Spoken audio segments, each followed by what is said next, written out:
এটাকেই বলে ঝোপ বুঝে কোপ মারা।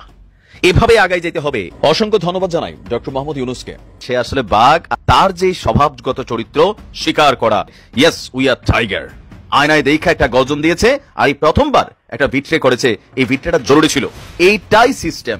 ধর তক্তা মার পেরেক স্টাইলে এই ঘটনা ঘটানো হয়েছে। সাপমাল্য লাঠি মানে ভাঙলো না, তাদেরকে যেন জেনারেল ওয়াকার বাঁচাইতে না পারে, এটা কভার করার জন্য একটা চিকন বুদ্ধি করছে।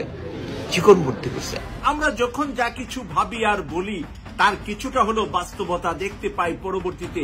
এটা সেনাপ্রধান ওয়াকারুজ্জামান নিজ হাতে করেছেন, কারণ সেনাপ্রধান ওয়াকারুজ্জামান একটি চেয়ারে, সর্বোচ্চ চেয়ার, তার ডানে এবং বামে, সামনে এবং পিছনে যে ড্রোন অনেক রিকোয়েস্ট বা অনুরোধ করেও ভারত পায়নি তুরস্কের কাছ থেকে, সেই ড্রোন শুধু দেওয়া নয়, রীতিমতো সেই ড্রোনের ফ্যাক্টরি বানাচ্ছে বাংলাদেশে তুরস্ক। অর্থাৎ ইউ আর রাইট, তুরস্ক এবং বাংলাদেশ যৌথভাবে ড্রোন ফ্যাক্টরি স্থাপন করতে যাচ্ছে বাংলাদেশে। এটি চলতে পারে না। একটি দেশের ভিতরে দুজন রাষ্ট্রপ্রধান থাকতে পারে না।